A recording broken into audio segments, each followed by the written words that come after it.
Hello student, SN professional classes से मैं अमन गुप्ता आज आपके लिए लेके आया हूँ। स्टूडेंट, जो हमने सीरीज शुरू की हुई है फंडामेंटल ऑफ इंश्योरेंस के प्रीवियस ईयर एग्जामिनेशन के क्वेश्चन। तो चलिए स्टूडेंट स्टार्ट करते हैं उसी कड़ी में। नेक्स्ट क्वेश्चन, आज का फर्स्ट क्वेश्चन है, व्यक्तिगत दुर्घटना बीमा डैश के लिए अत्यधिक आकर्षक है। व्यक्ति, पार्टनर्स, उद्योगपति और व्यवसायी, वरिष्ठ नागरिक। तो स्टूडेंट, इस क्वेश्चन का जो करेक्ट आंसर है वो है उद्योगपति और व्यवसायिक, इनके लिए अत्यधिक आकर्षक है। ऑप्शन नंबर सी इसका करेक्ट आंसर है। नेक्स्ट क्वेश्चन है, यदि बाजार में ब्याज दरें अधिक हैं तो बीमा की लागत कैसी होगी? कम हो जाती है, बढ़ जाती है, मध्यम रहती है या कोई परिवर्तन नहीं रहता? तो स्टूडेंट ध्यान रखेंगे, यदि बाजार में ब्याज दरें अधिक हैं तो बीमा की लागतें जो हैं कम हो जाती हैं। ऑप्शन नंबर ए इसका करेक्ट आंसर है। चलिए नेक्स्ट क्वेश्चन जानते हैं बेटा। नेक्स्ट क्वेश्चन है, जो खर्चे लिखे गए व्यवसाय की मात्रा के साथ भिन्न नहीं होते हैं उन्हें डैश कहा जाता है। ऑप्शन दिए गए हैं, ओवरहेड खर्च, प्रत्यक्ष खर्च, अप्रत्यक्ष खर्च या ट्रेडिंग खर्च। तो स्टूडेंट, इस क्वेश्चन का जो करेक्ट आंसर है वो है ओवरहेड खर्च। चलिए नेक्स्ट क्वेश्चन जानते हैं। तो नेक्स्ट क्वेश्चन है, ब्रोकर्स एसोसिएशन ऑफ इंडिया को IRDA द्वारा कब मान्यता प्रदान की गई थी? ऑप्शन दिए गए हैं, 11 दिसंबर 2001, 11 दिसंबर 2002, 11 दिसंबर 1999 या 11 दिसंबर 1998। तो स्टूडेंट, इस क्वेश्चन का जो करेक्ट आंसर है वो है आपका ऑप्शन नंबर ए, 11 दिसंबर 2001। चलिए नेक्स्ट क्वेश्चन जानते हैं। नेक्स्ट क्वेश्चन है, बीमा क्षेत्र में कितने प्रतिशत की सीमा तक विदेशी इक्विटी भागीदारी की अनुमति है? तो स्टूडेंट, इस क्वेश्चन का जो करेक्ट आंसर है वो है आपका ऑप्शन नंबर एक, 26%। क्वेश्चन पूछे जाने वाले समय तक यह सीमा 26% थी। ऑप्शन नंबर ए इसका करेक्ट आंसर है। चलिए नेक्स्ट क्वेश्चन के बारे में जानते हैं बेटा। नेक्स्ट क्वेश्चन है, डैश का अर्थ उन जोखिमों से है जिनमें ऐसी स्थिति शामिल होती है जहां लाभ की संभावना होती है। ऑप्शन दिए गए, व्यक्तिगत जोखिम, सट्टा जोखिम, अन्य जोखिम या डेटा जोखिम। तो इस क्वेश्चन का जो करेक्ट आंसर है वो है व्यक्तिगत जोखिम। चलिए नेक्स्ट क्वेश्चन जानते हैं। नेक्स्ट क्वेश्चन है, डैश बीमाकर्ता और बीमित व्यक्ति के बीच एक अनुबंध है जिसके तहत बीमाकर्ता जोखिम से होने वाले नुकसान के लिए बीमित व्यक्ति की क्षतिपूर्ति करे। ऑप्शन दिया गया, बीमा समझौता, क्षतिपूर्ति, प्रॉक्सिमेट क्लॉज। तो स्टूडेंट, इस क्वेश्चन का जो करेक्ट आंसर है वो है बीमा। ऑप्शन नंबर ए इसका करेक्ट आंसर है। चलिए नेक्स्ट क्वेश्चन के बारे में जानते हैं। तो नेक्स्ट क्वेश्चन है, विशेष जोखिम को डैश के रूप में भी जाना जा सकता है। ऑप्शन दिए गए हैं, व्यक्तिगत, मौलिक, शुद्ध या इनमें से कोई नहीं। तो स्टूडेंट, इस क्वेश्चन का जो करेक्ट आंसर है वो है व्यक्तिगत। ऑप्शन नंबर ए इसका करेक्ट आंसर है। चलिए नेक्स्ट क्वेश्चन के बारे में जानते हैं। तो बेटा नेक्स्ट क्वेश्चन पूछ रहा है, डैश उन बेरोजगार व्यक्तियों को वित्तीय सहायता प्रदान की जाती है जिन्होंने कुछ अनियंत्रित कारणों से रोजगार खो दिया है।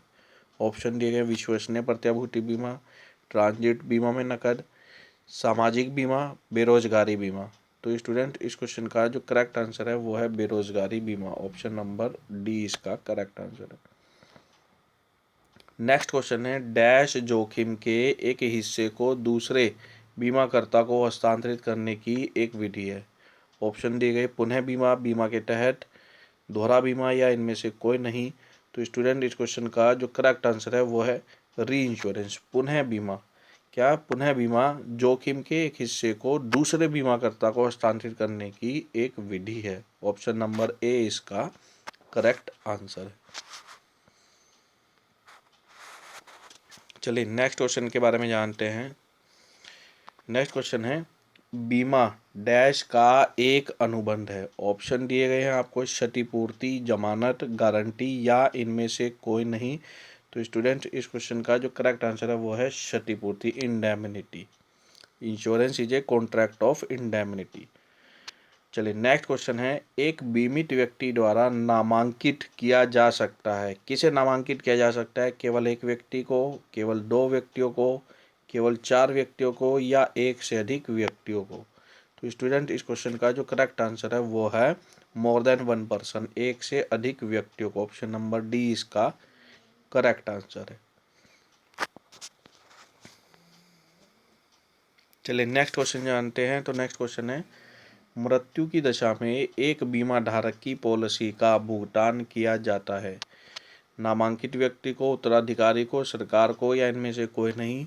तो ध्यान रखेंगे बेटा, मृत्यु की दशा में एक बीमा धारक की पॉलिसी का भुगतान उसके नॉमिनी को किया जाता है, नामांकित व्यक्ति को किया जाता है।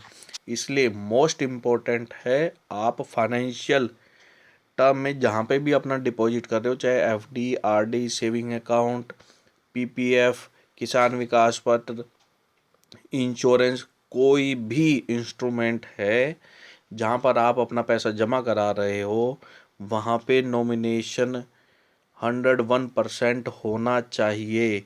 यदि आप किसी भी इंस्ट्रूमेंट में नॉमिनी नहीं कराते और इन केस यदि कोई मिस हैपनिंग हो जाती है तो आपके जो वारिस हैं उनको पैसा प्राप्त करने में कुछ दिक्कतों का सामना करना पड़ता है, इसलिए नॉमिनेशन जरूर कराएं।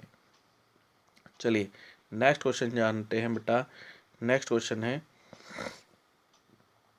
डैश के सिद्धांत के अनुसार बीमाकर्ता केवल उन नुकसानों के लिए उत्तरदायी है जो बीमाकृत जोखिम के कारण सबसे निकट से होते हैं। ऑप्शन दिए गए हैं, योगदान, गारंटी, कोसा प्रॉक्सिमा, या क्षतिपूर्ति।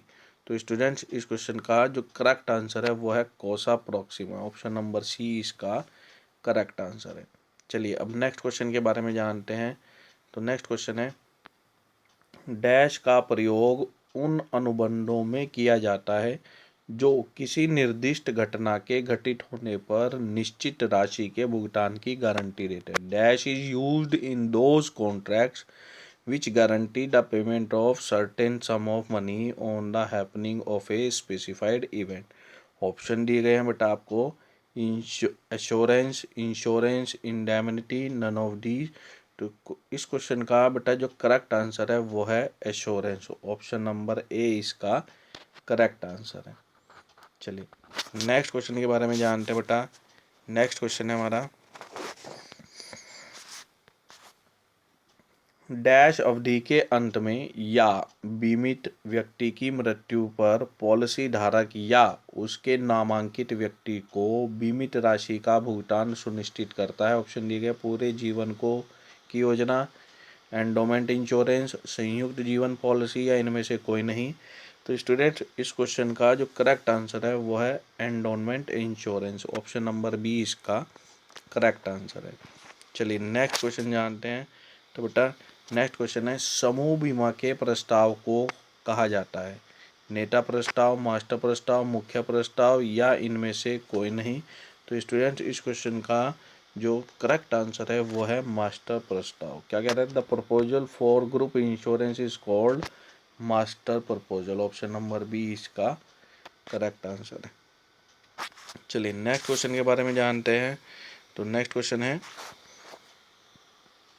पॉलिसी की शुरुआत में नामांकित व्यक्ति का विवरण प्रदान करके नामांकन किया जा सकता है। श्वेत पत्र में, प्रस्ताव पत्र में, वचन पत्र में, या प्रीमियम रसीद में। तो स्टूडेंट इस क्वेश्चन का जो करेक्ट आंसर है वो है प्रस्ताव पत्र में। प्रपोजल फॉर्म में ही आपको नॉमिनी की डिटेल भरनी होती है। चलिए नेक्स्ट क्वेश्चन जानते हैं। नेक्स्ट क्वेश्चन है आपका, एलआईसी से एक जीवन बीमा पॉलिसी डैश की अवधि के बाद ही सौंपी जा सकती है? 10 वर्ष, 5 वर्ष, 3 वर्ष, या 1 वर्ष। तो क्या कह रहा है, a life insurance policy from LIC may be assigned only after a period. Assigned कितने समय अवधि के बाद की जा सकती है? तो ये 5 वर्ष के बाद असाइन की जा सकती है। ऑप्शन नंबर बी इसका करेक्ट आंसर है। चलिए नेक्स्ट क्वेश्चन के बारे में जानते हैं।